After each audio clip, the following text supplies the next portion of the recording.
It's Friday night and it's time for Friday Night Pint Live. Better late than never. We're back after a week of we don't know what the bloody hell happened. We are here. I'm fresh in off the tube. And we got a drink. And I'm here with Scott and Graham, the 18, the all-star lineup for you tonight, ladies and gentlemen. We're talking transfers. It's the transfer window. And the big stories, Phillips, Smith-Rowe, some other names. We'll talk about it all.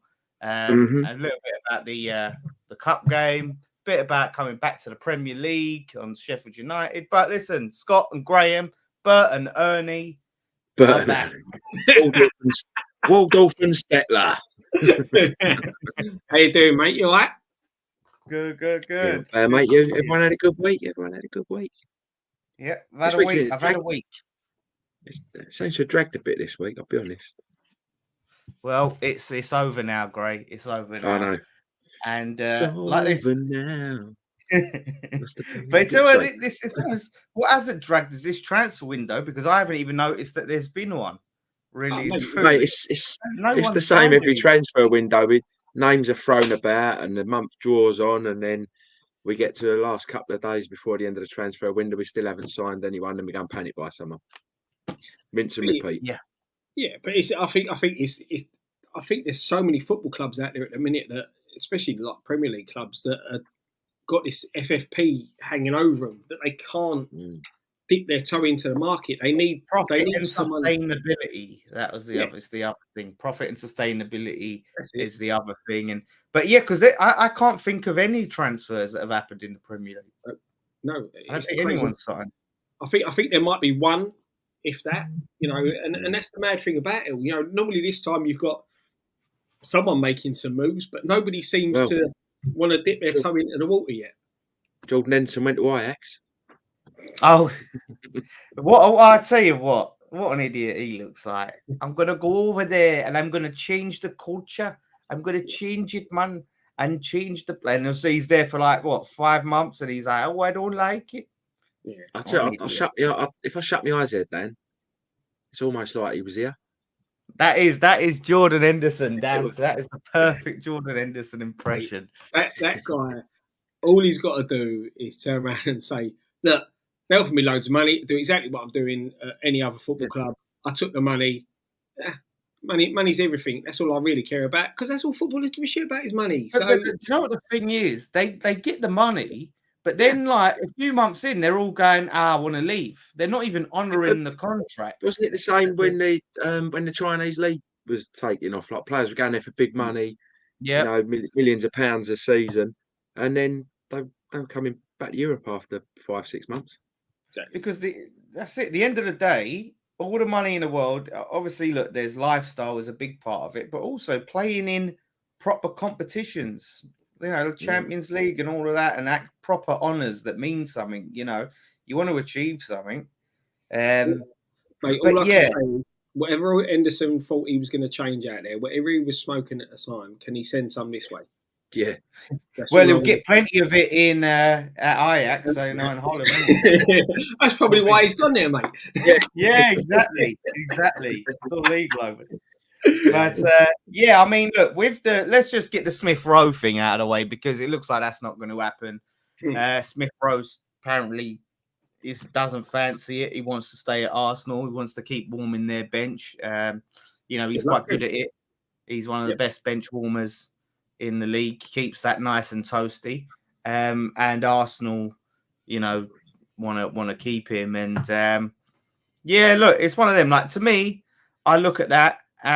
Smith-Rowe, to me, it should be a move he's pushing for if he's serious about his career, because it's obvious Arteta don't fancy him. His career's stagnated at the moment, isn't it?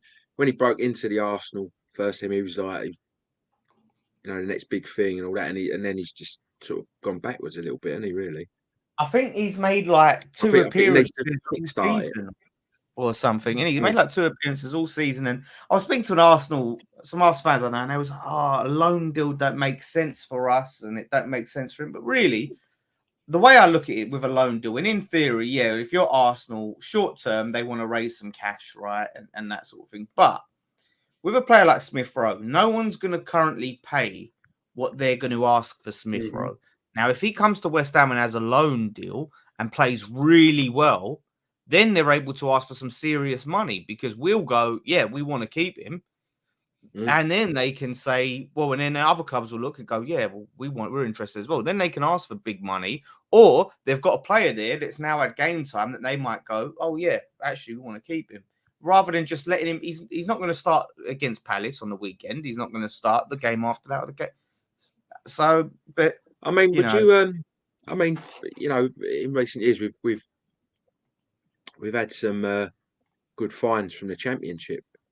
Maybe start looking to dip into the we're looking at the at Championship from some upcoming younger players. What's his name from Sunderland? Jack something. Jack Clark. The winner. Oh, yeah. Clark. Yeah, Jack Clark. yeah. That's the big one they're talking about. Whether that happens, we don't. There's definitely a push towards homegrown players. That's the big focus. I did see something from Sean Whetstone said that's Tim and Moyes. Styles and Moyes have got a list of 20 names. Not one of them is a striker, apparently. Yeah, well, so we're not in the market. I think they'd cut the centre halves as well. The thing is, right, when you look at Smith-Rowe, like you said, Dan, right, it would have been a good move for him. Is he what we need? No, he's not. He don't start for us, that's for sure. Like exactly, right. He does while the injuries are there, but after that, he doesn't. He's not what we need. So it's good. But it's the same with Phillips as well. He's been very injury prone. I mean, the money he's on, I think he's like 175 grand a week at City, and he hasn't played any football really. Mate, the geezer's won the treble playing about. I think he's won the treble starting 7 or 8 games. Yeah, but the thing is, like, we made back like Ings being on 125 grand a week. Imagine like Phillips coming in with his injury record. If he gets injured after a couple of games and he's sitting on the bench picking up 175. I don't think City are willing to pay a big chunk of the salary. I don't think. So let's not sugarcoat it, mate. He's on 170 grand a week. He ain't even that good. Let's be honest. He ain't a 170 grand player. That's nowhere near it. And there's no way he deserves to come to our football club and demand that type of money. It said, he's won trophies by warming the bench. But it's ridiculous. And I've said this all along. I ain't a big fan of Phillips. I've never been a big fan of Phillips. As I said, for England, Declan Rice made that guy look good. Yeah. And it shows when he starts and Declan Rice ain't there. He ain't the same type of player. He had a good season with Leeds. And that's it. It's petered out. He was a good player in a Leeds side that were playing good football. Why do we need a Phillips? Of all the positions we need to fill players, why do we need a Phillips? I think it's again. I'm not as harsh on him as you are.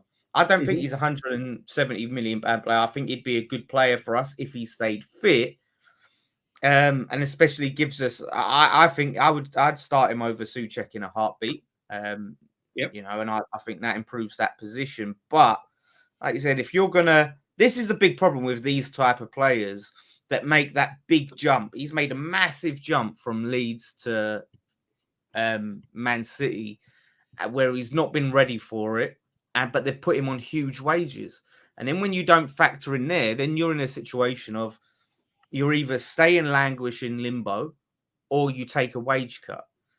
Because there is not a single serious club that will pay him what Man City are paying him. Yeah, exactly. And that is the thing. And I've no because it's going to be like £10 million for the rest of this. It's going to be it's going to end up costing us to loan him for the rest of the season. There's no way. We could go and we could go and find an upcoming youngster and pay. Who could turn out to be even better for that or less. Get Flynn Downs back. Get Flynn Downs back from loan. That's some cover that we could have needed. Yeah, and that's it. And the problem is that you look at that. I said it isn't for me. I get we need cover there, right? Because if we get an injury to Alvarez, we are in a bit of trouble. Right? I do understand that. We are just as attacking wise. We've shown we were 2 injuries away from it all falling apart. You know, we've lost Paquetá, we've lost Bowen, we've lost Kudus. You know, the strikers or the attacking lineup against Bristol City, you know, it was pointless. And I get it. Alvarez is key to the way we play. You know, we've seen when he's been missing, we've lacked a little something in the midfield. But for me, the striker is the key place. The left winger now is a key place because we need to get Paquetá playing in that number 10 role. Without fail, we need him in that number 10 role because he will influence games much more playing as a 10 than he does playing out on the left wing. So I think we need at least one striker, at least one centre half. Like you say, a left winger. I think centre half wise, the only reason he's not playing as that 10 role, as opposed to the wing, is to fit Souček in. It's nothing to do with signings. You know, we could have played him in the 10 and then played Kudus, you know, or something on the way. Like we're playing him there to shoehorn Souček into the midfield. So whatever happens, you know, unless whoever we sign, I can't see that changing unless Moyes changes that approach. I think Paquetá will be on the wing for the rest of the season. But this is the thing, right? And I'm just going to put this comment up as we're talking about Souček, right? We've said all along, Souček is important to the squad, right? And he does score important goals. And it's not about there's no loyalty. It's about getting the best out of the players that we've got. We are sacrificing our best ball player to fit a Souček in the side. Yeah, Souček is important to the squad. He's important to the team, but you can't keep putting him in and sacrificing Paquetá, who is by far the best baller at the football club. Yeah, and look, I think that comment, and look, with our goal, everyone, you know, respects his opinion, all of that. But to say it's a lack of loyalty to fans, that's ridiculous. It's a ridiculous comment because I have not changed my opinion on Souček, even when he's scoring goals. That's brilliant, great. If you score a goal, we're grateful for the goal. But at the same time, you have to offer more. If you're a midfielder, popping up with a goal here or there, that's not enough to justify your place in the team week in, week out, unless you could do it. Otherwise, stick him up front then. He's with his work rate and all that, you know, as I said, this is why he's got key in certain games, he is a key player for us. Right? And this is the thing, and this is where Moyes, for me, falls down because he doesn't look at that in certain. When you're playing against the bigger teams who are going to have a lot of the ball and you need to be, you know, rigid and try and stop them playing through you, you need Souček in the side, right? Because Souček will do that work rate. He'll do that. He'll try and break up the play, yeah? And again, when you're playing on a counter-attack, having someone who's good at attacking the ball set pieces wise is what you need. So Souček has a role, but it's when you go up against the teams that are not going to have that much of the ball. When you need someone to pick a pass. Yeah, when you're looking to break teams down, you don't need Souček there. Yeah, you need players on the ball. You need your Alvarez, your Ward-Prowses, your Paquetás, which then you bring in a winger. Right, another winger, like, you know, when you look at Kudus, the movement that Bowen has, bring in a left-sided winger that's going to give you that movement. Ben Rama's not that player. Ben Rama's like fallen off a cliff with his ability and his form at the moment. Well, Scott, you got to be loyal to him because he scored a penalty in the final and he scored last week, and we've got to show loyalty to these players. But it's not about loyalty, mate. It's about you're trying to improve the team and improve your game. We are at the moment pushing for as a top 6 side, yeah? So we've got to look to be improving positions. These players we're bringing in, where's the improvement? Right? Yeah. Because Phillips for me is no different. Alvarez, I think, is a better player than Phillips in the holding role. Yeah? We don't need a number 10 when we've got Paquetá. Because Paquetá is a better player than Smith-Rowe. You can't justify bringing Phillips in as squad. Well, he would. The thing is, Phillips isn't an out-and-out defensive midfielder. No, he's not. He's to be fair, Alvarez and Phillips would be a great pivot, a great combo. Yeah, it would work. But then you're dropping Ward-Prowse. Well, or you'd have to play Ward-Prowse. You'd maybe drop Souček and play Ward-Prowse in front of a Phillips and a Alvarez. That would probably as an option. But again, I'm sorry, it's just that the wages don't justify the business. It makes no business sense for me. You don't want to be loaning. You don't want to bring in a loan who's on more money than your star players, really, do you? No, and that's the thing. It could cause a little bit of issue, a little bit of upset, you know. And that is a thing yeah, and I suppose that is a thing of where that thing of loyalty does come into it. Is the existing players who have been there, you know, broke a sweat through and all of that, and have earned it and won a trophy. You know, they've been here, and then this bloke comes in, he's on massive money despite barely playing any football. You know, if you're signing, say you sign Benzema, not that Benzema will come to us, but and he's on 170, 250, like players look at that and go, yeah, Benzema, all right, yeah, he's on way more than me. How can you be a Paqueta, a Kudus, a Bowen, and look at Phillips and go, yeah, he should be on more than me? Right, no it's bad enough to have to look at Danny Ings. He's on more money than half of them. Yeah, I know. That's the thing, you know. All right, look, it ain't Ings' fault. He's being paid what he's paid. It's not Phillips' fault. He's being paid what he's paid. But if Phillips is serious and wants to get himself back in contention of playing for England in the Euros and get football under his belt, it is a move for him coming to this club because Moyes likes him and he will play. You know, that's the thing. But you can't be justified. You can't come in and justify that sort of money. No, that's for me. No. I don't think it's worth the risk of doing that. You know, bring him in. Look, if he comes in and he's on the similar money to what our midfield's on now, it may work. But not coming in as one of the top earners. Because I see that. I know he's coming from like the club that are currently champions, current European champions, world clubs. But like you said, he's won the trophies. He's played like 7 games in. Yeah, he had no influence on those trophies at all. You know, I wouldn't even feel right wearing the medal if I was him.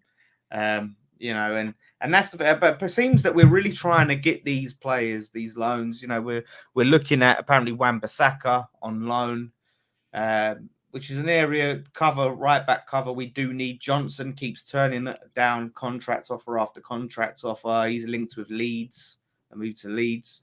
If you could maybe sell Johnson for a transfer fee this window and bring in a Wan-Bissaka on a loan with a view to buy, I think that'd be good business. I think so. I think Wan-Bissaka would suit us. You know, the way he plays, he's a decent player. And he's got some pace down, you know. He's got the pace that I think would do us. I think Soufal's been phenomenal. But this is the problem where each position, you know, you get an injury and then all of a sudden the overall quality just dips massively. You lose Emerson. It's a big drop off from Emerson to Creswell, and you know, every other position. It just seems that the drop off is massive. So we need more depth and players that can be. If we want to win this Europa League, because that's the only thing we've got left to win is the Europa League. So this is crucial, this transfer window. Oh, definitely, mate, definitely. And this is the thing. Players help us win that, get us over the line, And the players that are not cup tied. That's the thing. Yeah. You know, you've got to be. You are right, mate. You've got to go forward and keep stepping forward. You need to improve the players within that squad. So, like you said, when you look, we lose Emerson. You're bringing in Creswell. You know, you need to be finding that replacement. You know, again, I don't see why Oli Scars didn't start the other night over Creswell. You know, I don't get why we're not giving these youngsters a chance. Creswell is now beyond his best. You know, right now, how different in quality can right now Scholes and Creswell be? Are we saying that if we played Scholes over Creswell, it'd have been disastrous? What is Creswell offering? This is it, and this is the thing, mate. This is the problem. You've got a kid who's playing all the time. I know levels are completely different. You know, the under 21 levels massively different to the first team level. But if you don't give this kid a chance, he's not going to learn. You know, he's not going to improve. He's not going to get any better. You know, they're playing against League One and League Two sides in the EFL Trophy, so they're getting that experience. But it's the FA Cup. I mean, look at when Tompkins coming to the side. You know, he was thrown in first couple of games. He wasn't great, but it was sink or swim, and he swam. And he turned out to be a decent player for us. Tompkins, he said. Oh, Tompkins. I was like, who's Thompson? Yeah, I remember when he started, like, first couple of games, he did okay, but he wasn't brilliant. But he found his feet in the Premier League, and he turned out to be a decent player for us. You know, so give him a chance. You know, don't give him like one game and go, oh, they didn't do that. You got to give him a little run of games. This is it. This is what we do, and people were so quick to dismiss players, young players, if they don't pull up trees in their first game. And I'm seeing people turn on Mubama, but the big worry for me is the glaring lack of squad depth, and I think the squad depth is almost not just as much in terms of what we haven't done in transfer windows gone by, but also in squad management. Because I look at these players last season and seasons past, Fornals, Ben Rama, Kura. Like, we look at them now and we have no faith in them coming on and doing anything on the pitch. Mm-hmm. But that wasn't always the case. People are acting like they've always been shit. No, like, this is just a symptom of them being way out of the manager's plans and not getting enough game time. It's just frozen out. So what do we expect? But the perception that, these players are just crap players. I refuse to believe that they're now all of a sudden they were good enough last season. They were good enough the season before. They was good enough when we got to a European semi-final, and finished 7th. But now all of a sudden they're not good enough. Where is that coming from? And I sometimes wonder why we bother buying some of these players. Well, see, this is the thing is when you look at Ben Rama, right? Ben Rama, he played key parts in last season. Was that because Ben Rama is that good, or was that more because Moyes didn't have a choice but to not play him because of the injury? Probably both, because Moyes didn't have a choice but to play him. But when he played, he's obviously good enough to be a key part in that trophy winning team. Listen, Moyes doesn't often get players wrong. I think Brian pulled it up in the fan cams. I think it was after the Bristol City game, the home game. And he said, Moyes is normally quite right with the squad players. But I just feel that he does have a negative effect on squad players because he doesn't give them a fair chance. And if they are to play, there's no emphasis if you play well, we keep your place. I still say now, the only reason Kudus plays is because he's too good to have on the bench. Yeah. And the injury to Antonio. Yeah. He would have much probably rather have brought him in a lot slower than he had to. And I just look at it, I just think it's right. I think even Kura, he started to really come into his own towards the end of last season, and we started to really see improvements from him. And now all of a sudden he's looking like he's off, and he's someone that can play right back, he can play centre back, he could probably play defensive midfield. He probably could if he was given the chance. So I just think whoever we sign, we're always going to have these problems. We're never going to have a deep squad because he's going to have that first 11, and he's not going to be giving players enough time off the bench. It's always going to be late into games, bits and pieces, and it's just going to be a constant cycle. So whoever, pick any player that's good in that. Ward-Prowse could be the next one in the future that ends up the same way a Fornals does. So it's a matter of time. Emerson, Aguerd, it's just how it goes. You use it or lose it. But that's the thing, when you look at players, like look at Emerson, it took him a little while to get into the side and all that. And now, for me, he's our player of the season so far. He went under the radar so much last season in his performances, but consistency-wise, he's for me, he's our player of the year so far this season. Really, really do. He's consistent. He puts in the performance. He never really lets us down. Amadis is calling you out there. I don't think Allaire was a Moyes signing, was it? No. But And I didn't say he gets transfers wrong. I said he gets squad. He don't normally get squad players wrong when they're not good enough. What do you mean? Oh, you mean in terms of like getting rid of players? Well, what the player apart from Hilaire, what have these players actually really gone and done apart from going back to Leeds that are not the same standard? You know, Anderson's again playing back in Syria. He's playing well in Syria. Yeah, exactly, in Syria. You know, we know the pace is slower. So Anderson wasn't really suited to the Premier League. Hilaire's a different story. Hilaire is another typical striker for us who had everything we wanted, and Moyes can't build a team around that type of striker because he doesn't play the way Moyes plays. Yeah, you know that's the thing. That's why Scamacca never worked. That's why Hilaire never worked.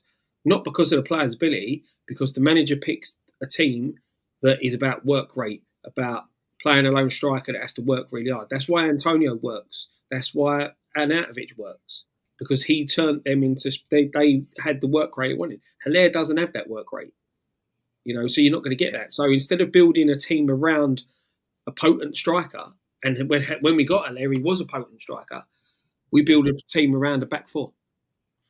Well, the thing is, he was the sort of player who needs to be in the box, not running channels and chasing down and you know, he needed crosses into the box to get on the end of. Yeah, and we're seeing exactly the same thing with Danny Ings. We bring in Danny Ings because we're worried that we might get relegated and he's going to be there for the Championship. When we need him, like, well, we need you to play the lone striker like Bowen does, like for years. You know, got no pace about him. He's a fox in the box type player, but go and play that role. You know. Yeah, and the way I look at it is I look at other teams, right? Take Arsenal, for example. You know, when I watch their games in terms of how they manage their squad, I see a lot more rotation. I see a lot more minutes off the bench. Say like Trossard, they've got 11, right? That had that challenge last season, and you would think that's much harder to get any time in that 11 or get past people. But you have got players like Trossard who can get in. You got shit like Havertz who can get time.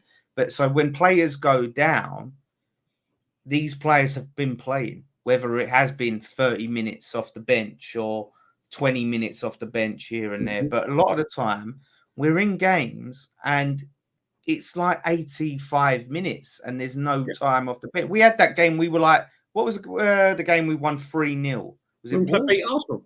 Wolves. No, what was it? The Wolves game in the league? 2-0. Wolves 2-3. 2-0, yeah. It might have been Wolves. But there's been a few games where you go, right, the game's done. Why are we still not bringing on any subs? Why are we still not giving these players on the bench? Why are we making sure that our better players are playing a full 90 minutes when we don't have to? Yeah. You know, why are we rushing players back from injury to play in the FA Cup? Yeah, and they're now out for a month, is it? Exactly, and this is the thing, and we said this. I said this before the Bristol City game, and I'll say it again. I love the FA Cup, best competition ever, right? But at the end of the day, if you're going to prioritise the league over the cup, do it in the third round and don't play your first 11. Exact. That was my whole point. The ref was poor that day, but so were the team. They dropped their levels. But to be fair, the refs were poor in both games. Yeah. But to be fair, Moyes has got to take a bit of criticism because we went 1-0 up early and then decided to sit back. Yeah. Against the champions. Yeah, their goalkeeper still got man of the match first game. Of course he did. But why are you sitting back? But do you know... that's the big thing for me, is what you've just hit the nail on the head with there, Scott, is that first round. You know, you're playing your Bowens and Paquetas and all that against Bristol. And again, obviously, you know, we needed that. We needed them just to win 1-0, apparently. But you do that. But then when it comes to a quarter final, that's when you, against the top team like Liverpool, that's when you decide to rest everyone. That's why, to me, I said this, and it was a bit controversial, because I just said I weren't too bothered. Shout out Dan United, by the way.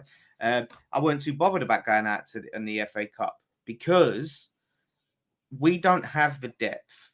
to go far in it. I would kill to win it, but I have no faith that we would have any chance of winning it. And my feeling is we're just going to get in the same situation where we get fixtures piling on top of us and Europe starts again. So we get a difficult team, and Moyes would just chuck it like he did the quarterfinal. So what I would rather go out now than go through and get to a quarterfinal and then us just throw it away because we've got too many games. Do you know what, mate? Right? If we get to the quarterfinals of the Europa League, right, and we get drawn away to Liverpool in the first leg, and we're sitting 6th in the Premier League, right, and we've got big games coming up in the league against teams that are around us where we need everyone fit. Is Moyes going to throw that game? If he did, I tell you what, I'd have the pitchforks out, mate. I'll be going down. And this is the thing: you're in a quarter final, right, of a cup competition at Anfield. We don't do well at Anfield. You know, at best we would have got a draw. Right? I'm not under no illusions. We weren't going to Anfield. Going to Anfield and winning. I'm under no illusions that I ain't that deluded. But you've got to give yourself a chance. Yeah, go and have a go, right? But as we said, with the League Cup, it's done and dusted by March. So whatever position you're in the league or in Europe, like we are at the minute, you've that competition's completed by March. You qualify for Europe if you win that competition, so it's done. You know, look, we had some great results after losing that Liverpool game. Don't get me wrong, we beat United, beat Arsenal, beat Wolves, beat Spurs. You can't knock them for results, but it still leaves a bit of taste in the mouth the way we performed in those league games and didn't perform up at Anfield. If we'd have gone up to Liverpool, had to go. You know what I mean? We've won there twice in 60 years. Right? It's a big ask to go there and win, but we've proved in the league the last few years we can go up there. And you know we've been in the lead for spells in games up there. We've proved we can go up there and have a go. Mate, we gave them a go in the league game and lost 2-1. Yeah, have a go. Yeah, exactly. Let's get some comments. Go on, mate. There's a lot of comments, Vince, about this Gunnar Lee. I will not be getting in the ring with him. He's about 6'5". But for those who don't know, he's the guy. He's not popular among West Ham fans right now. He's not popular at all. I've been on some shows with him. So a lot of comments about Gunnar Lee tonight. But he is a big lump. I will say that. But there was a comment from Steve, question for Steve Tiley, which is interesting for Graham. Graham, you Moyes in or out? We don't hear much of Graham's opinions on this. Oh, we had this about fucking 2 months ago. The last time Graham was on the show. Oh, yeah. Everyone was having I'll be honest, mate. At the moment, I'm in because he's 3 years European football. We've won a trophy. Get him out of there. Get him out of these Moyes. Just because you don't like the style of football, it's at the moment he's got us 3 years continuous European football. We're in with a shout for a 4th continuous year. When's that ever happened in our history? We've won a trophy for the first time in 43 years. And this is the thing. I had this conversation that I was at work and a plumber come in to do some work and I was chatting to him and he turned out to be a West Ham fan. And he said to me, "What are you?" I'm always neutral because I frustrated with Moyes with some of the decisions. Mate, but then there were people that used to want John Lyall out. Exactly, but that's it. But it's all about opinions, isn't it? So exactly, just because you don't like Moyes or for whatever reason, you know, like the football's not great. Yeah, the football ain't great at times. But look at the results we've had. We've won away at Arsenal and Tottenham. We've beat Man U. We've won a trophy. We're in Europe again. But that's why I'm Moyes neutral because I'm Moyes neutral right now. That's it. I'm not Moyes in. I'm not Moyes out. He frustrates me because of the style of play. He frustrates me because he doesn't rotate the squad enough and use the squad enough. But I'm over the moon. We've won a trophy. We've been, like you said, back-to-back European campaigns. Am I frustrated by the style of football at times? Yes, I am. But surely get behind the team. Get behind the manager. All right, but at the same time, being indifferent on a manager isn't the same as getting behind. You can get behind. You can not be a fan of the manager or think the manager needs to be changed and get behind a team. I never said the manager should be changed. You're the one saying the manager should be changed. changed. No, what I'm saying is, Scott, you're the ones that are ready to push someone out the door who's given us one of our most successful periods. No, what you said, Gray, was that what you said, Graham, was. But that's my opinion. Doesn't make my opinion right. Doesn't make my opinion right. Everyone's got an opinion. Doesn't make your opinion wrong. Here's where I'm calling you out, Gray. This is what I'm saying. You said, I'm getting behind the manager. I'm getting behind the team, as if us not being Moyes in and Moyes pom-pom waving and all this isn't getting behind the team. What I said is it is possible for us to not be all in on the manager. There seems to be this thing, unless you're Moyes out, it's like, oh, fucking oh, boy, I see you. Because I'm not agreeing with, the football shit at times, but I told you, we've won a trophy. We've been in Europe 3 years running. We're well placed to get a 4th year. You know, we went deep into the League Cup this year. We've had some good results this season. So, we threw away the League Cup, because the style of football shit, like you'll think, you know what I mean? It's no, Graham, you're not using the League Cup. I would refuse. You can. Damn, we got to the quarter-final. All right, you throw the quarter-final, but we got to the quarter-final. So it means nothing then, does it? If you throw it away, it means nothing. Otherwise, you might as well just throw it away from the start. What's the point in getting to the quarter-final and then fucking just jacking it in? But I'm just saying. That's how you don't get brownie points. Just because I'm not on it, the football is shit, but get behind the team, get behind the club, get behind the manager. He's given us a very successful period over the last few years in terms of league placings and getting into Europe regularly. But, right, Gray, what Dan was saying, right, mate, was that you can get behind the team without having to get behind the manager. We can have this all day long. Your opinion's no better than my opinion. Mine's not right, mine's not wrong, yours not right, yours not wrong. Football's about opinions. Football's like opinions are like arseholes. Everyone's got one. Doesn't make them right. It's 2024. Can we let's just leave it there. Let's just leave it there. Let's just leave it there. Nicky fucking uses that phrase every week. You know what, right? Because he's obsessed with arseholes. And I want to get it. Football's been crap. I just said the football's been crap at times. But Graham, do you know what I mean? You can't have everything. We're not Man City. We haven't got an endless pit of money that we can go out and buy the best players and go and play all this lovely little tick-attack of football. We have to make do with what we've got. But Graham, don't sit there and say, oh, everyone's entitled to their opinion, but then to tell us that we should get behind the manager, you tell us what good does it do? What good does it do booing the manager every week? What do we say about the players? What does that do? Hold on. Who boos the manager? I don't. I've never booed him. Exactly. I've never booed him. No, but like people go, oh, get him out. I think he's this, he's that. What good's the negativity going to do? I love you when you get like this. This is great. No, because just because I don't agree with I'm neutral on the football. The football has been shit. I'm not denying that. But as I just said, we've been in Europe regularly. We've won a trophy. People wanted John Lyall out at times. Oh, sorry, Dan. I was thinking. Oh, sorry, no. It's boring. It gets boring talking about this. Moyes in, Moyes out. We've been having this conversation since he come back to the club. Let's get on with see what you started, Steve Tiley. Hey, I blame Steve Tiley. That was a good question from Steve. It's got us talking. It's got you talking. Me and Dan ain't got a word in the past 5 minutes. This is great. Oh, look at the comments, Gray. Look at the comments, mate. Graham's going to tell us he loves Sullivan next. No, I ain't going that far. He got us a trophy, Graham. He got us a trophy. Sullivan, he signed Moyes. He signed the players. Here's one for you, Gray. I don't know. Ask Moyes. Ask the players. Ask the players. I'm not a manager.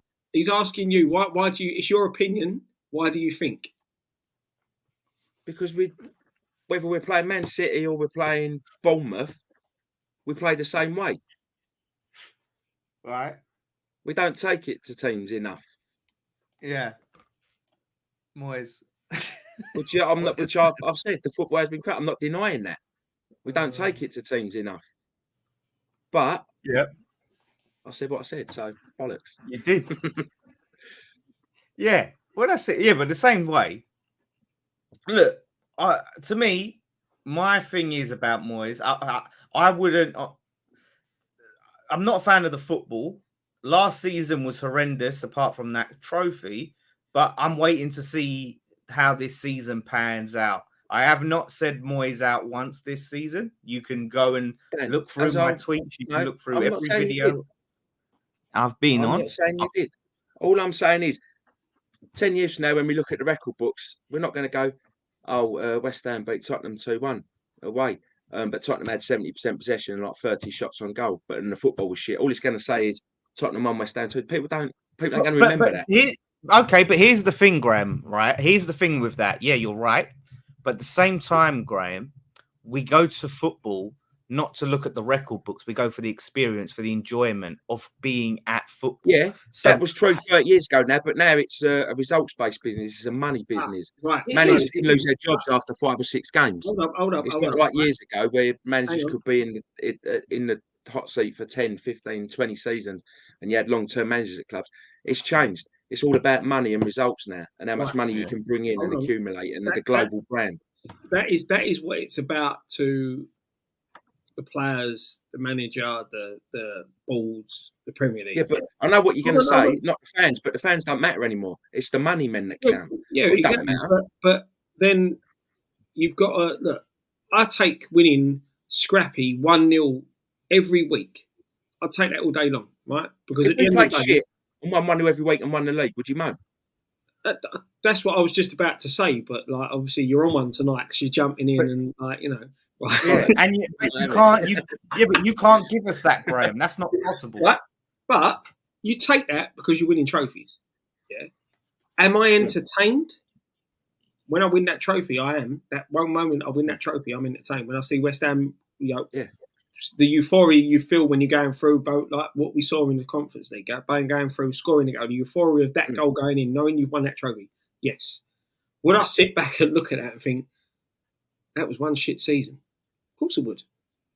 Because as much as I want to see us win, it's opinions. No one's opinions more right than anyone else's. Let me finish. Why have you got to say that every time? Well, every time we give our opinion, you say it's opinions. You've got to I'm not saying yours is right. I'm not saying yours is wrong or mine's wrong or right. Everyone's entitled to their opinion. I don't go football to be. I don't go to watch football to be bored. I love winning, right, and I want to see us win, but I want to be entertained while that's going on. Yeah, that's what it's an entertainment business. Yeah, we play and watch sport to enjoy it. Yeah, a lot of times this season, Steve putting down there. You started it, Steve. You know, it's the football. You're not entertained. I'm not feeling entertained. I walk out. There's games I've sat there. Brighton. You know, I'm glad I weren't at the Everton game, but the Everton game. You know, look at the dross that we had to sit through there. The thing, there's probably fans from other clubs that sit there and say the same thing as we're saying. Yeah, but it doesn't matter, Greg. This is how we obviously spend our time and our money. Yeah, right. But this is what. Go on. Yeah, and I'll just say that. Yeah. I'm just saying, I'll take it. I'll take. We were speaking at the same time. You go. Then I'll go. Say this is, like, look. If it works, right, and we play negative and it brings us trophies and it brings us Europe, then I can swallow it, right? I can stomach it. But it has to work, great. This is the thing. When you play like this and you lose, you can't, it's hard to take. You can't accept it and go, well, because you've been bored and you haven't even got anything to show for it. You ain't even got the points or the trophy. That is why there's no patience with the manager because of how he plays. But as I said a few minutes ago, 30, 40 years ago, football was about entertainment. Now it's about money. It's about results. Like I said, managers can lose their job after 5 or 6 bad games. Would you want to be like going, getting your P45 and looking for another job after 6 games? But why is it mutually? Why can you have one and not the other? Why is it not possible to have results and be? Because unfortunately, Dan, you could have 20 billionaire owners of clubs. Someone's got to finish top. Someone's got to finish bottom. That's the way it is. You don't want to be the one to finish bottom and lose your job. What I'm saying is, Gray, is why, like you're acting as if that to have results, you have to play really boring football. And listen, under Moyes, I can't sit there and say every single game has been boring, because I've seen, especially in the pandemic, we've played some counter-attack can be entertaining. But if you are entertaining when you have the ball and you move it well. Yeah. No, Dan, I'm not. Look, I agree with you. There's been games I'm like an hour in, I'm like, fuck this, I want to go home. Yeah. But then there's other games you think, oh, you come out of there and you're like, well, great game. Yeah, but that's what I'm saying. Why does Graham always get the sympathy vote? Like he's poor little old Graham. He's a grown-ass man. Give us bless him. Leave him alone. If anything, I'll get what you're saying, Dan. Like, I want to be entertained. I want to be entertained, but what I don't want is a revolving door of managers every 6 months. Or to be honest, mate, no one's actually saying that.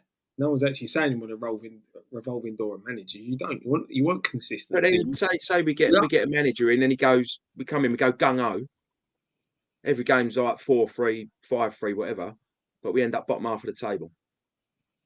Well, but then people will be moaning, we should be pushing for the top half of the table. Mate, listen, right? People would moan if we won the league. You'd still find someone moaning about something. It's what people do. I mean, look at it this way. Remember Arsenal in the 80s and 90s, like with George Graham, it was like boring. Arsenal 1-0 Arsenal.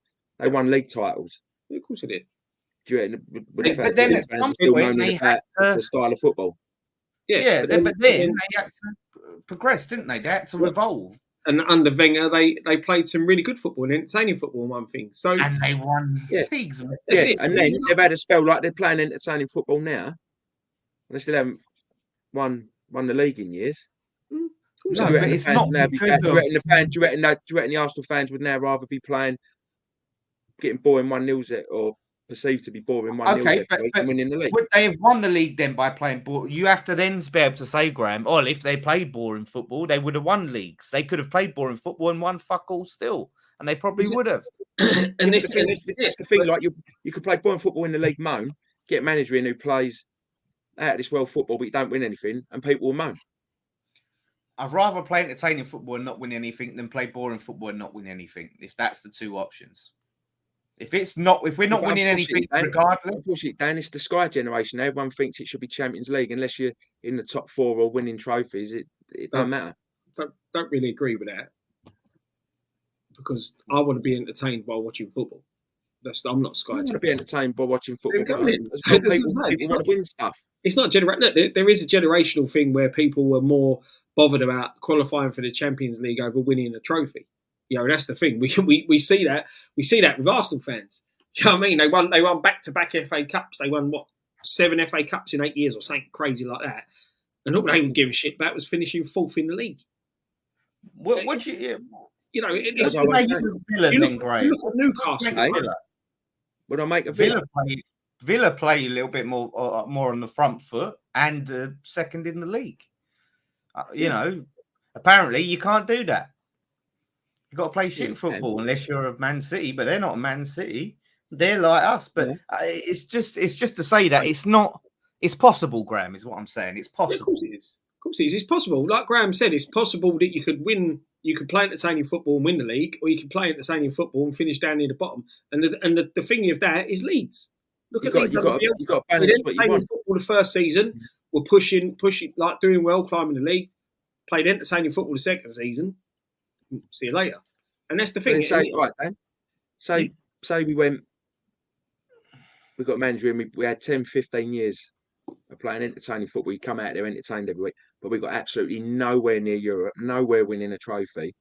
Then you get another manager and you go, well, he ain't worked out. Then you get another. Because the thing is, Graham, he played entertaining football, Dan. He was entertained.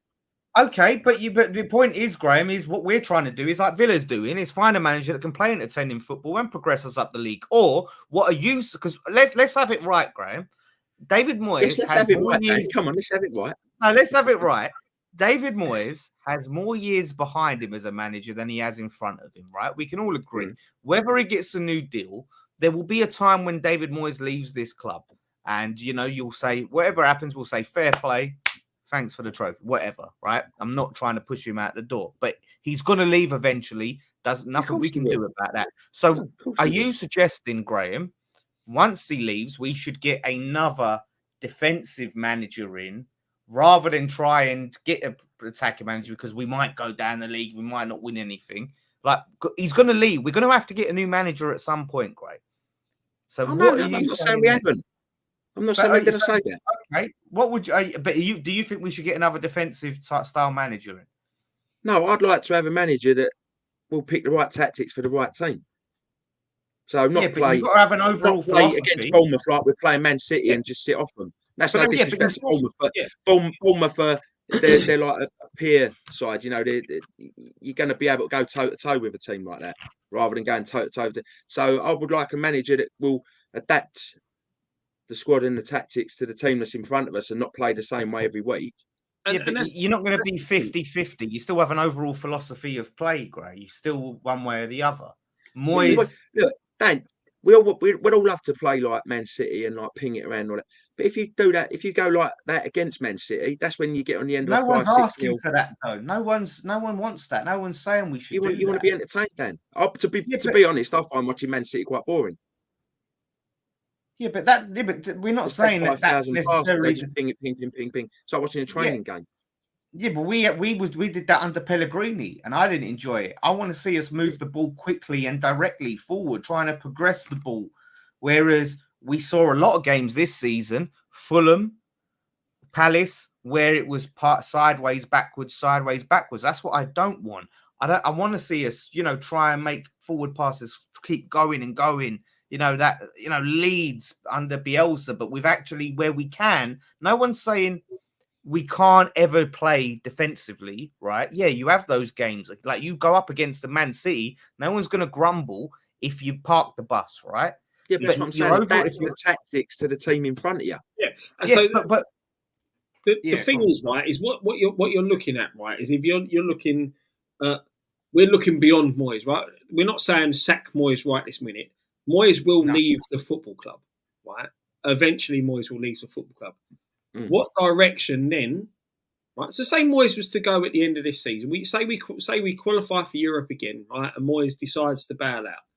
With a crop of players we got, right? Forget that the summer transfer because I know it's going to be hard to keep hold of certain players. But with a crop of players we got, your Kudus, your Paquetá, Jared Bowen, James Ward-Prowse, them type of players, good attacking players. You've got a bit of funds to bring in another striker, a bit of funds to probably bring in another left winger, right?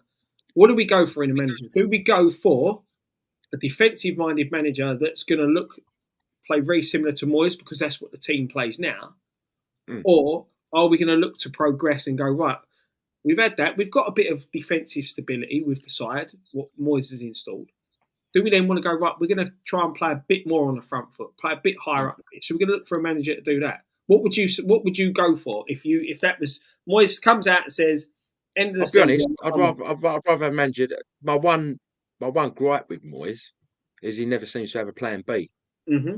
If he makes a sub, it's always a like for like. He never goes, right, we'll switch up the formation, we'll put an extra striker on, or take a midfield off, put a winger, I would like a manager that can adapt to what's going on in front of him.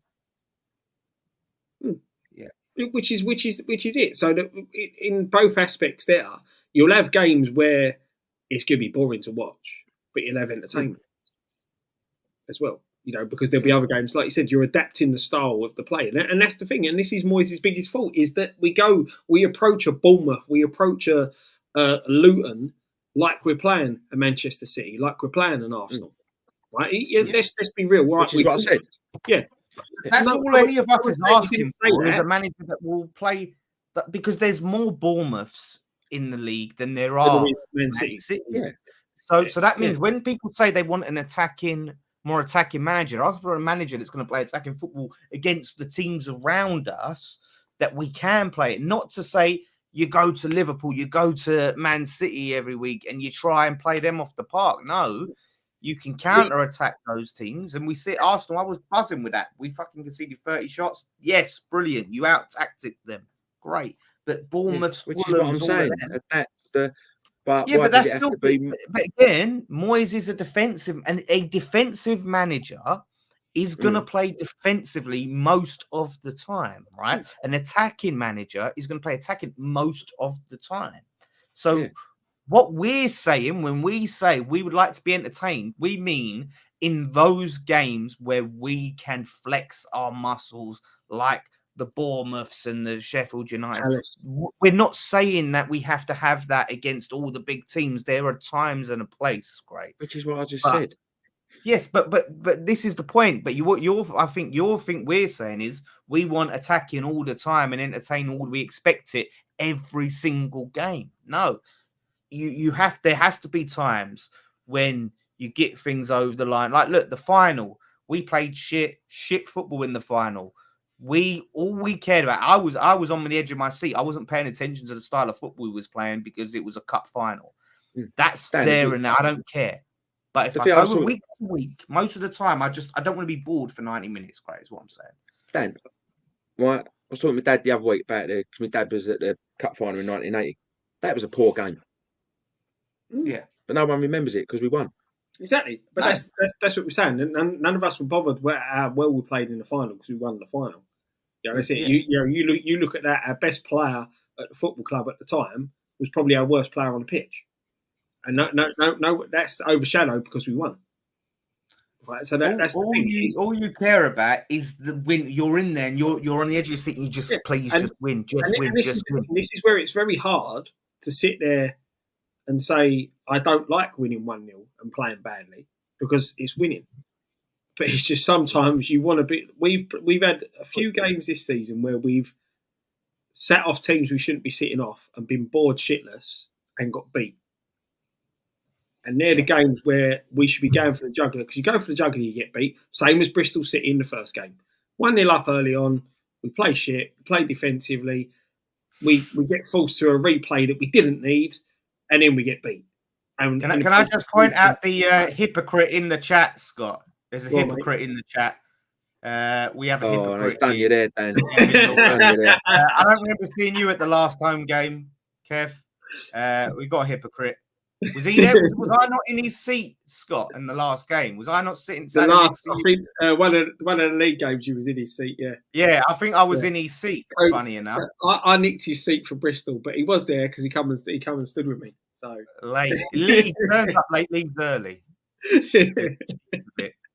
But this is it. Like I think being entertained isn't necessarily mutually exclusive with tick-a-tacker, pass, ping, pass, right? It's just that we want to see us like end-to-end football. We're going for it. Try and progress the ball. Try and have shots. Try and score. Test the goalkeeper. That, to me, is what entertainment is. Not, we got the ball. Oh, who wants it? Fuck it. Pass it back to the centre-back. He's there. Pass it to the other centre-back. Oh, now pass it to the left. And then pass it and stand there, just stagnant fucking football. That so pedestrian. That is what bores me. It's not necessarily counter-attacking because look, soak it up, hit on the break, go again, bang, bang, bang. That can be entertaining. There's so many different ways to entertain that isn't just Man City. Man City, that's one way of playing it. Maybe some you don't find it entertaining. Yeah, it can't. But when the things they can do with a football is amazing. I'm just saying that. We always think about one way of playing when we think entertaining. Counter-attacking football can be entertaining as long as you keep going and you keep trying to win, you keep trying to score, and don't just, I'm happy for a draw. Let's just, grind it out. So that's what we're saying, I think, if I can speak for Scott. Anyway, good talk. Good talk. Let's move on. I'm bored now. That's it, then. Right. It's not all about entertainment, though, is it, Graham? It's about results. You're boring me now. You're boring me. You're boring me. Now you know how we feel. It's all right having opinions, so long as it's Graham's opinion. No, you're ganging up on me, so you can go away. I said, Moisino, let's all gang in. Fucking. We ain't hanging up on you. We just said we were Moise neutral. Yeah. Well, anyway, what we're talking about now? What we're talking about now? My blood pressure's gone up there. Thanks to you. So, what we're talking about? He attacked us first. We didn't gang up. Oh, it makes a change, doesn't it? But that was Steve started all this. That was just come out of Stephen nowhere. He started it all. Steve Tiley, blame Steve Tiley, everyone. It's all Steve's fault. Steve was getting bored with us at Say, thought he'd liven it up a bit. There's you. Oh, Dan, your photos are developed. Yeah, photos been developed. Yeah. Someone said Bond villain lighting. You see Bond villain lighting, yeah. Oh, you had that. They look like you got some sort of, I don't know, some sort of brothel thing. This was me. This was Graham. This was Graham's face at that point.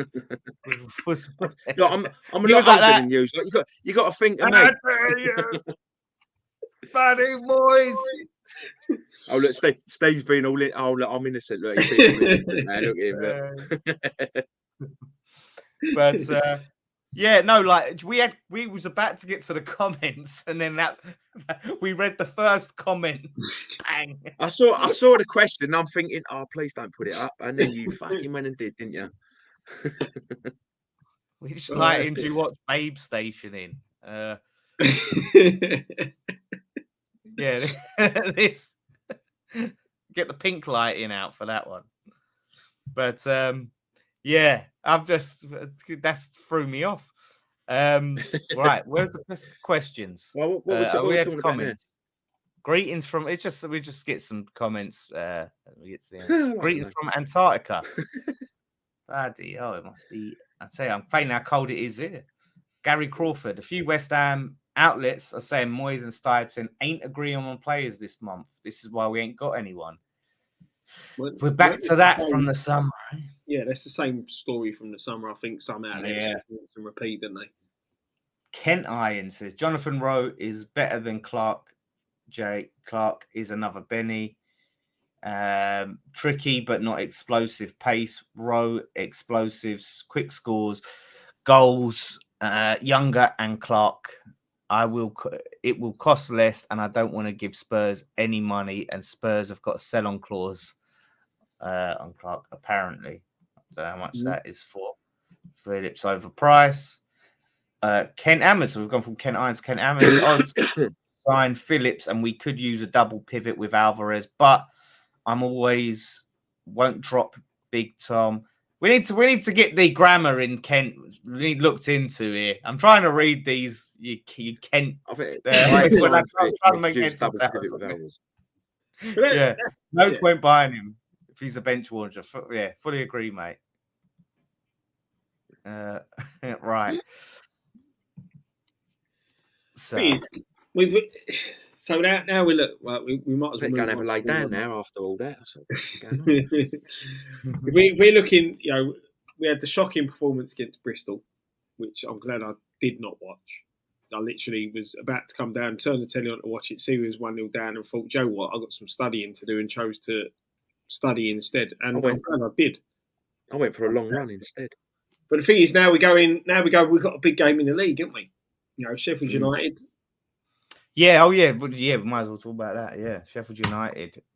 Bowen, hopefully Moyes has said that he's not willing to say any one way or another if Bowen will be back for the game. He's remaining coy on that.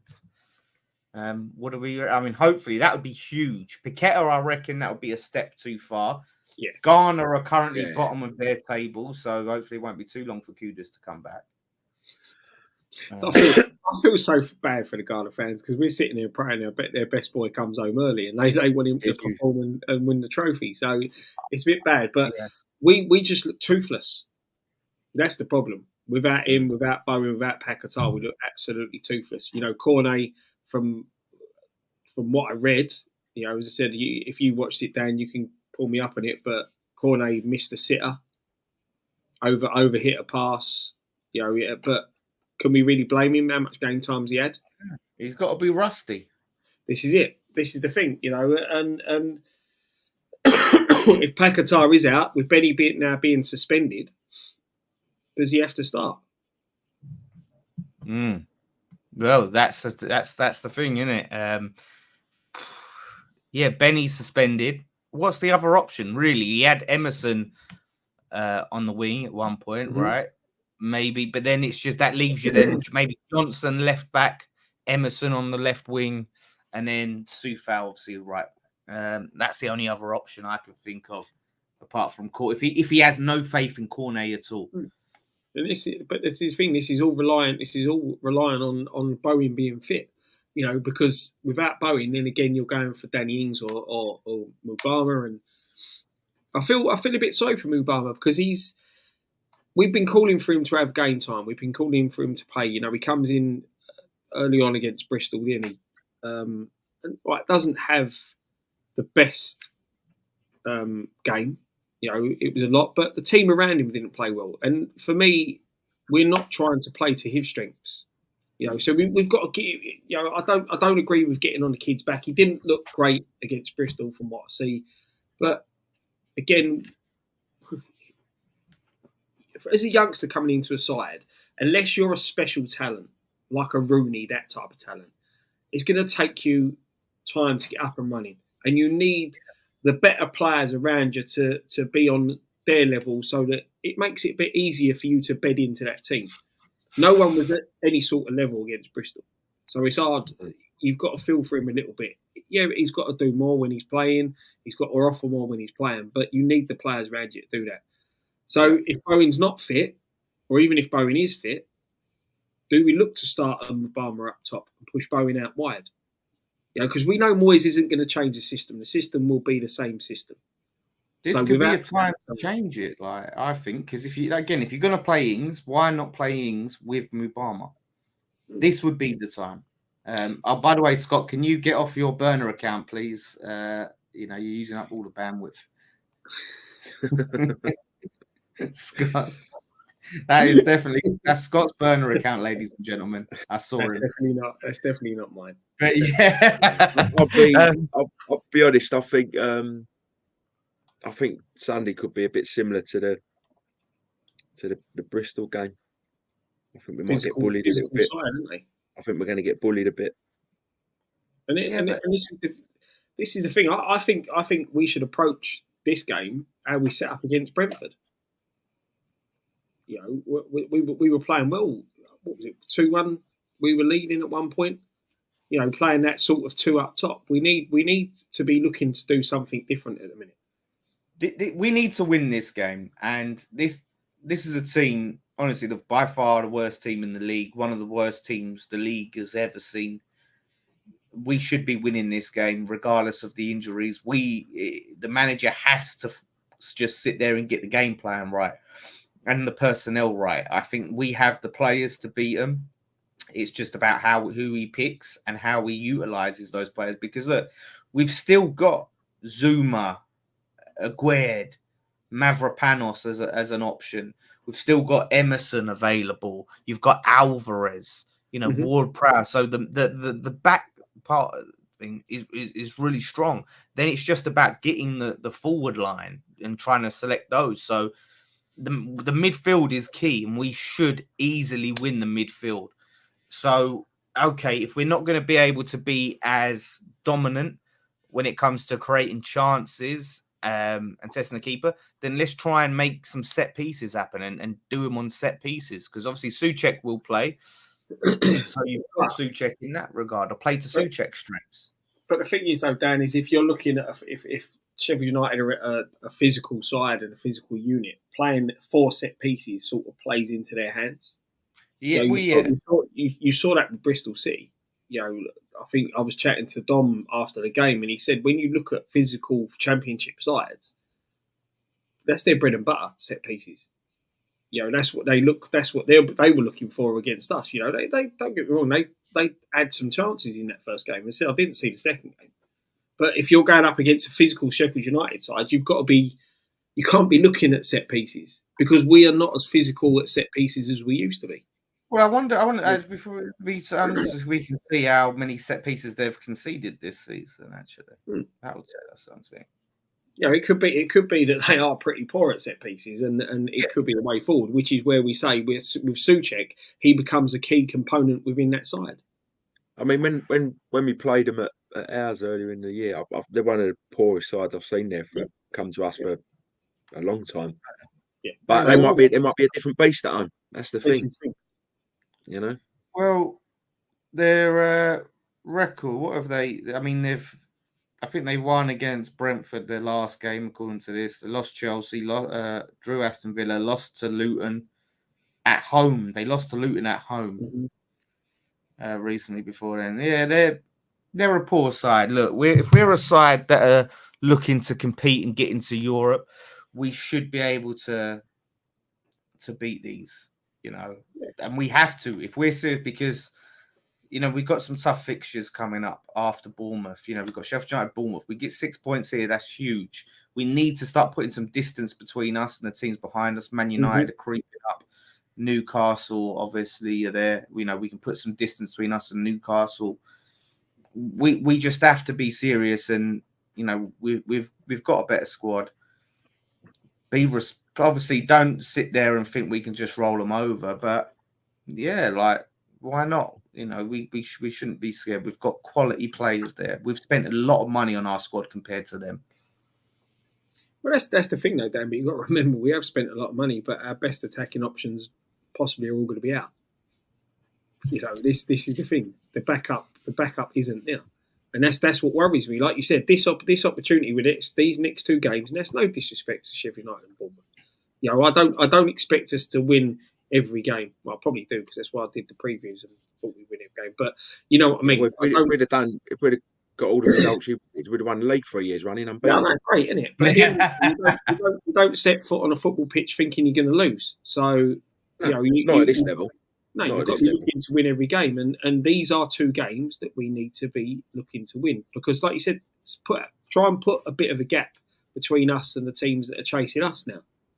This is the thing. And, this comment here from Adam Brown 93, he will get them. Well, they'll get them at a very organised side. They're going to be hard to break down, especially with the lack of attacking quality that we're going to offer in this fixture. This is a tough game. This could be a turning point in our season if we don't get at least 4 points from these next two games. Yeah. Well, at the very least, we shouldn't be losing this game. No. Right? No. We shouldn't. Even if we haven't got the firepower to beat them, at the very least, we shouldn't be losing, because we still have the midfield, we still have the defence, and a class keeper. So, and that's the thing, and that's it, and that's what we're looking at. We've got to be looking at what we can do, what we can achieve. Because, like you said, after these two games, mate, there's a lot of tough games coming up, and then you're going to start getting Europe thrown back into the mix. We need as many points on the table, but by the time Europe comes round, as possible, because it's going to be very hard for us to juggle the European competition and trying to stay within that top six. Well, 2 more wins and we're safe, so it's all right. Yeah, I see that comment. Yeah, that's the thing. That's the plus side. But I'd say that every year after we went down on 42 points a year ago, I always say once we get to 42, we're safe. Yeah. That's the thing, mate. 15 goals all season, bloody hell. What's that? Sorry? They've scored 15 goals all season compared to us 33, and they've conceded 49. So, look, they're a team that they're going to get relegated. It's going to take a lot. They're 8 points adrift. The thing is, mate, you say that with what's going on with Everton and Forest. Well, yeah, it gives teams a lifeline, doesn't it? And this is the thing, because of all this now and everything like that, the way they've changed the rules, and with all this, what is it, profit and sustainability? Yeah. This is why teams, like I said at the start, this is why teams are panicking. But they're changing the rules again in the summer, though, apparently, and getting rid of it. Right? How can you this season be deducting teams' points and then next season throwing it away? It makes no sense. Stick to it. It makes sense in what it's doing. I get what Everton are saying, because I'm sure with Everton with Forest, they sold a player who was an homegrown player, so that was full profit. So that is offset to that season's cost because it was done in the transfer window. You know, they move the goalposts on when the finances have to be submitted or what time it's up to. You know, you're not. It's a horrible thing to be going through as an Everton fan and as a Forest fan with that over your head now as well. But at the end of the day, the clubs agreed to this because it was getting ridiculous where you had Chelsea doing what Chelsea are doing, City doing what they're doing. The mediocrity for me with the Premier League and the FA and all that, whoever it is that are bringing in these charges, Everton have been tried and convicted and being tried and convicted again before Manchester City have even been tried. And yeah, but do you know why that is? Do you know why that is, Scott? Because Everton pled guilty to their charges and Man City didn't. So it was more. And I think there's over 100 odd charges. 115 charges against Man City. That's going to take a while to look into. Sure, but nothing will happen. They'll get a fine. But the thing is, Scott, if you don't plead guilty, this is the thing. If you plead guilty, then it's open and shut, and then okay, let's deal with that. If you plead not guilty, then you've got to go through all the litigation, and that takes time because then you've got to fight it. So if people are asking, well, Man City should just be docked, well, they can't because it's got to be proven in a court of law that they've broken those rules. There's evidence to go for this. It's something like 115 charges. Yeah, charges. That's going to take time to go through. Listen, I know it is, and that's the whole reason that Man City are going about it the way they're going about it because they know the length of time it's going to take. Well, they've got a team of top lawyers. They probably keep them on retainers for millions of pounds a year. It's not going to affect City come the end of the season because whatever they're charged with, this ain't going to get resolved between now and the end of the season, so it's not going to affect City. You know, and this is the thing, you're affecting Everton because Everton know they've done wrong. So they admitted it, right? Okay, in the end, the 10-point deduction that they've got ain't going to matter because unless they get done again, you know, and being done twice in the same season is a bit harsh, in my opinion. Right? Yeah, but the thing is, Scott, the thing is, if they'd got deducted the seasons that they actually broke the rules, they'd be relegated. Yeah, exactly. Yeah. So they got off lightly, if you think about it. Yeah, they did get off lightly on that point, but that is where the Premier League will be looking at themselves and not doing their job properly. And this is what it all boils down to. Do you think this... I still think financial fair play still benefits the bigger clubs because although they might say you can only spend a percentage, if you've got a bigger pot, even though you can only spend the same percentage as, say, us or Brighton, what you've got to remember with still got a bigger pot to spend. City is backed by a country. Yeah, you know this is the thing, and City have found their way around things before. Look what Chelsea are doing. Yeah, but have they spent any more? Man United have spent. People talk about Man City. Man United have spent over £1 billion. But if you look at the global brand of Manchester United, it's a lot bigger than the global brand of Manchester City. Yeah, but the same thing. The thing is, Scott, it's still spend. You know, like this is the point of FFP. This is why, in my opinion, it is wrong because it stops anyone else hoping to become a Man City, and it keeps that cartel in place. Because why should Man United, just because they had a successful period years ago, right, when football was starting to be televised, you know, at that period when it became a TV show, because they were good then, why should then they have a monopoly and be allowed to spend more than everyone else because of this FFP rule, just because they were good in the 90s? That's not fair. You remember, I think it was a few years ago, the first time Man U didn't qualify for the Champions League. A few years ago. Who was in charge of the Premier League at the time? What's his name? And he turned around and he said, "Oh, Man United not qualifying for Champions League is disastrous for our brand." No, it's disastrous for Man U and their fans. No one else gives a shit. But this is the same. It's all about. This is what goes back to what I said earlier, Dan. It's all about money now. It's a brand. It's money. It's results business. The funny thing is, you go back a few years when we went out of the Europa League early on twice. Southampton went out of the Europa League early on, and you had the same person sitting there saying having teams like West Ham and Southampton in Europe is a bad thing for the Premier League. It's going to cost us our 4th European Champions League spot and all that. No one's screaming about it now because we've won the Conference League, because we've been in the Europa League semi-final. The points that the Premier League's picking up as a European thing could potentially give us a 5th place in the Champions League. And Man United, by the way, going out of their Champions League group, you know, at one of the easiest Champions League groups you can get. I think they finished either bottom of their group. So, and that's not this, you know, and yeah, it's not. I think it's great for football. It's great for the Premier League. It's when other teams get in it, because then it makes you feel it's possible. Then it's exciting. If the same teams finish in the same positions, it's boring. No one gives a shit. But this is what they want, and that's the thing. What Graham was alluding to about FFP is it further cements that, because then those same 6 teams, because historically they were successful, they have a bigger pot because they have big stadiums, they have bigger sponsorships they can attract, and all of this, they're allowed to spend more than a West Ham or an Everton or a Luton or a Bournemouth.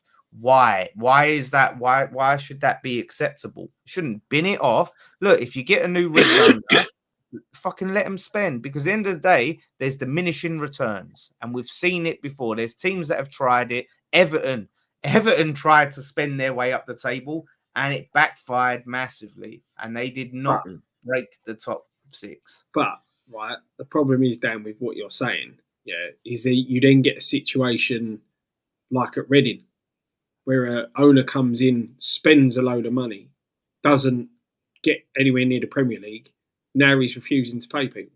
Now he's not putting any money. This is why you have they're supposed to have that fit and proper owner. But they do. But that's been in place for years, but obviously don't work.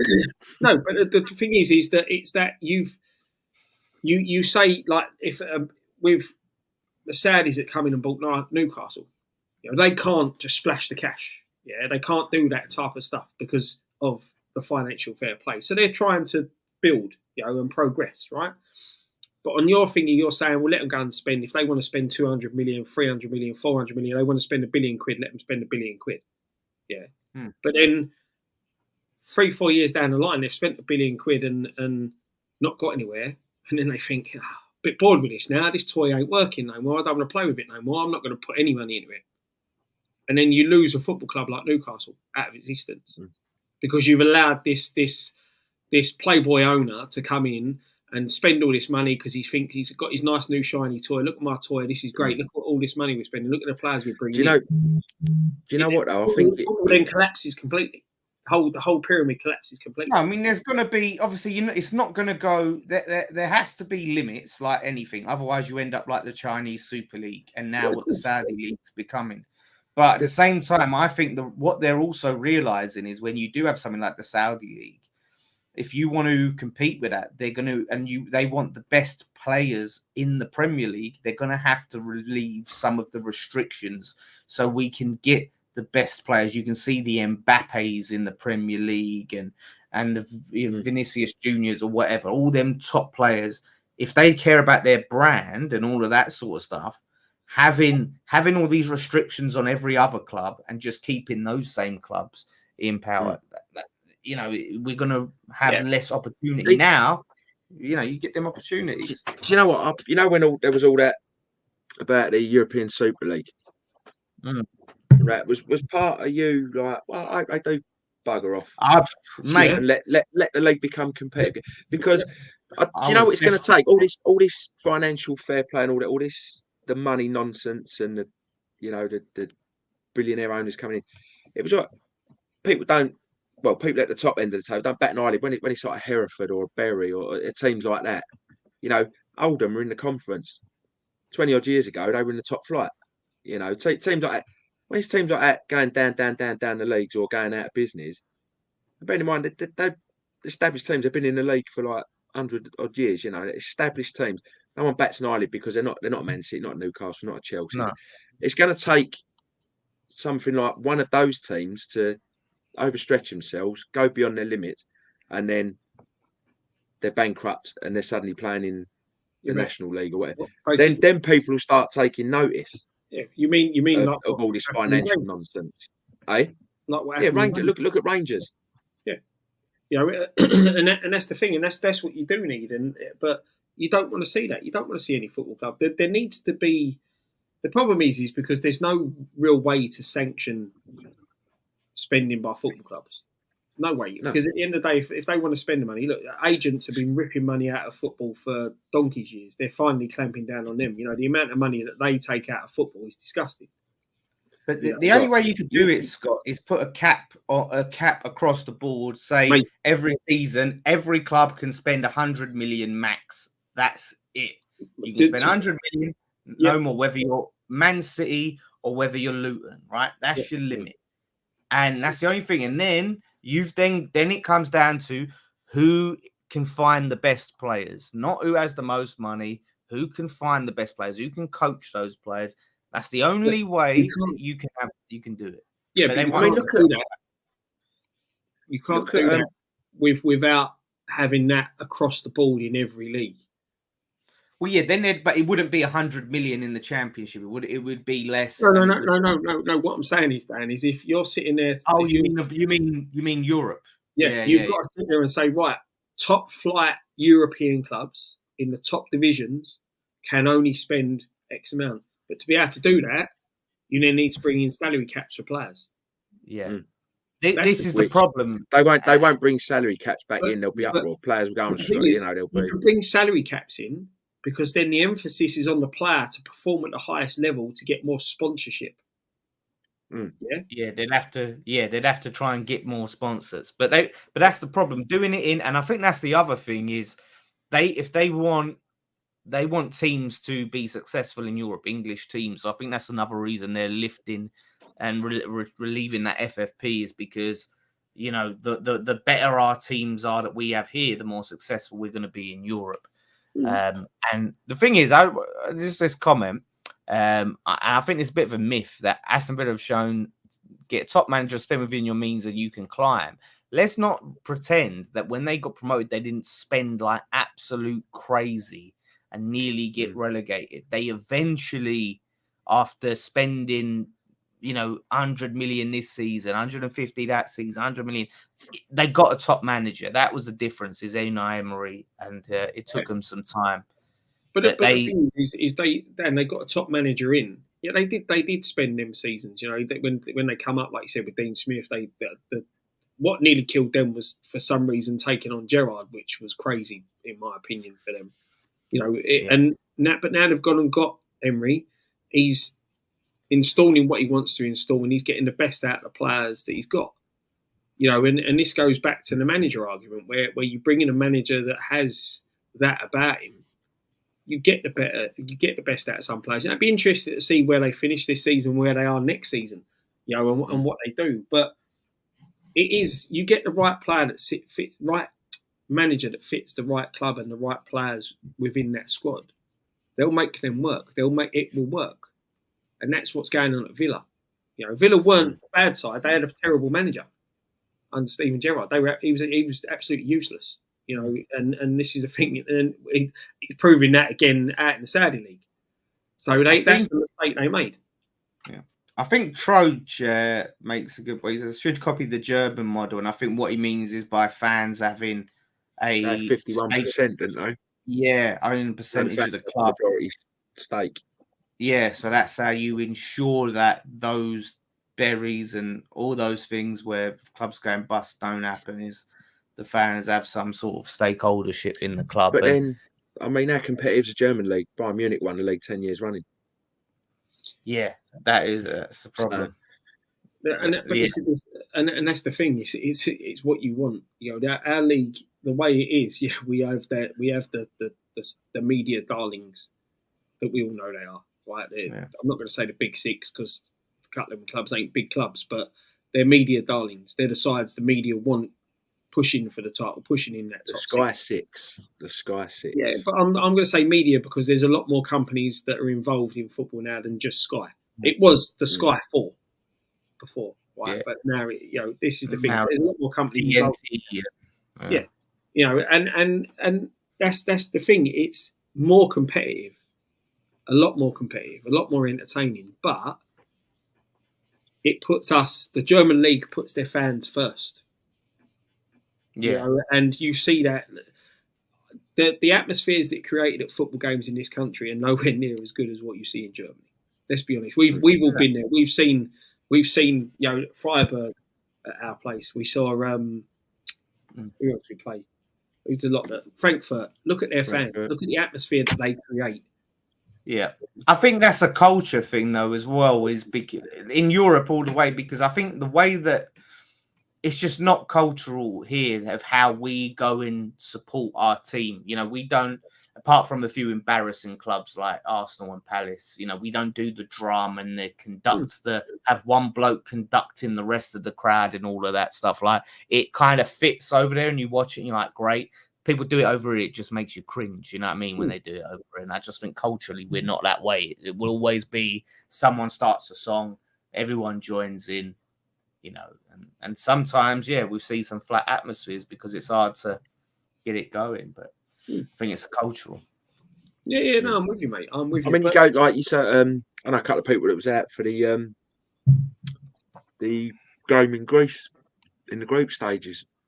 Said the atmosphere was absolutely unreal. But this thing they have, it is a European thing. I think, you know, it's they have their mental ultras, and they also have like more violence. Atmospheres are crazy in Europe. Yeah, they have more violence than we have over, and they clamped all that down. The hooliganism and all of that died down a long time ago. You know, that's sort of what comes with it. They get the great atmospheres from these mad fans, but they also get the mad violence at the same time. And that ain't always in the top divisions. Yeah. Yes, yeah, like Frankfurt specifically are one of the worst fan bases in Europe. They're awful, absolute animals. But as Adam Brown 93 says, their home support is amazing in the ground. You know, that's the thing, and that's the problem you've got, is that it's, especially for us travelling abroad, I think where we've not been in Europe for so long, a lot of other teams looked at us as, because of the reputation that West Ham had back in the years where you had a lot of hooliganism, was, we can try and get one over on West Ham here. You know what I mean? It was like what's the word I'm looking for? Sort of like a badge of honour.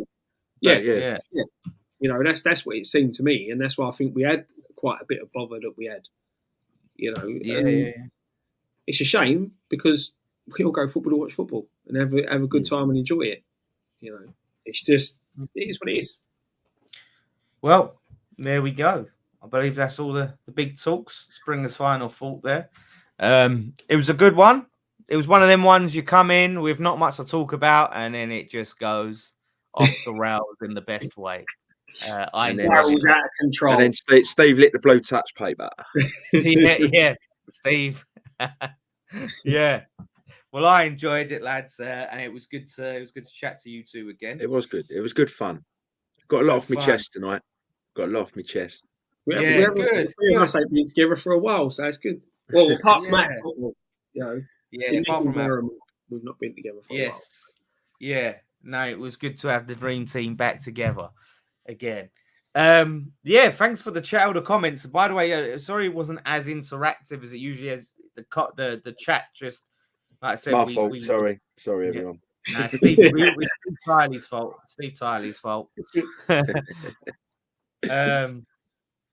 But yeah, so it's one of those ones. But yes, we'll be back. Watch along. I'll be there with Jace for the whatchamacallit game. Sheffield United game. My brain's gone. I'm absolutely gone. That's why Sheffield United game. If I get sent off tomorrow, I'm blaming you two for winding me up. Listen, Graham, you need to just play defensive. You need to sit back, park the bus, soak up the pressure, Graham. I don't want to see any tippy-tappy bollocks from you tomorrow. Low block, Graham. Low block. Yeah. I'll play on the wing then. Yeah, don't matter. Low block. Yeah, play on the wing, Graham, but you've got to sit there and be like a second left back. No, mate, I'm up and down, mate. I'm up and down like Fiddler's elbow. No, that's against the philosophy. I'm box to box, Dan. I'm box to box. Moisey says on the bench. Ain't having that. No, I'm box to box, man. On the bench, Gray. We don't do that here, mate. None of that. None of that actually playing bollocks. None of that tippy-tappy bollocks, Gray. Get it up there. Just sling it up there. Long ball. Yeah, exactly. Hoof it. But, yeah.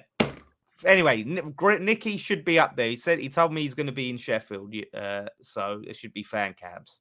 Be back If you're there, go say hello, leave your comments, all of that good stuff. Thank you very much, people. Have a smashing weekend. It has been great. Everybody have a great weekend. Be with you. Spend our Friday with you. One thing left to say. Come on, you Irons.